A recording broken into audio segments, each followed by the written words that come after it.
class 1 in. They're set and racing.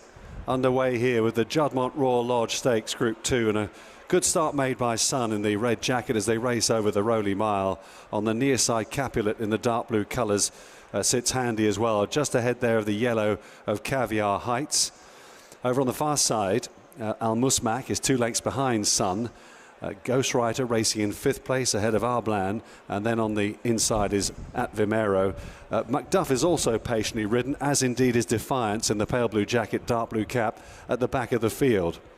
So 6 runners in the main cluster on the near side, 3 over on the far side as they move down now towards the halfway point of the Juddmonte Royal Lodge. Sant on the far side, the red jacket, leading by a couple then from Al Musmak, with that Vimero held up. On the near side, Capulet taken on by Caviar Heights there in the yellow jacket.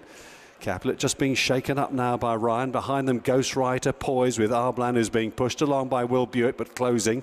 And then comes behind these Macduff, who's beginning to launch his challenge. And right between all of them, Defiance is now trying to weave his way through as well. A lot of chances in the Royal Lodge with 2 furlongs left to go. Spread across the course, down the middle. Al Musmak has come storming through, taking over the lead from Sant. On the near side, Ghostwriter now hits top gear as well as they go down the dip. Capulet looks beaten. They're coming up inside the final furlong now. Ghostwriter and Al Musmak. These two will fight out the Royal Lodge. Ghostwriter leading by half a length and driven out the line. Ghostwriter remains unbeaten. Wins the Royal Lodge from Al Musmak.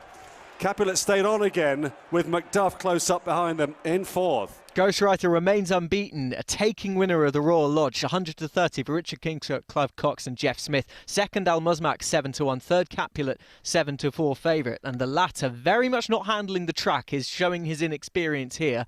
And has done really well and shown his class to finish 3rd. However, the way that Ghostwriter went through this race was particularly taking. He was last off the bridle. He travelled a dream down the dip. And when he was asked to go and quicken away on just his 3rd race, he has put this race to bed in the style of a very good horse. It'll be fascinating to see exactly what he achieves next season. And it looks like next season it could be even better.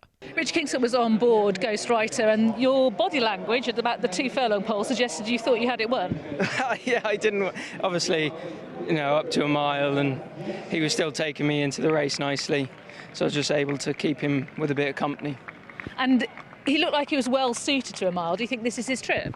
Yeah, I think next year he'd probably be looking for further, but he's not slow. Right. You know, he takes me through the race well. I think he rides as though he's still a frame of a horse, so whatever he's been doing this year is a real bonus. I felt from the July course he strengthened up since then, so he's one to look forward to for next year for sure. And what's the ground like? How quick is it? It's tightened up a bit from yesterday, but it's only just quick side of good really. That's good news for Chazz, isn't it?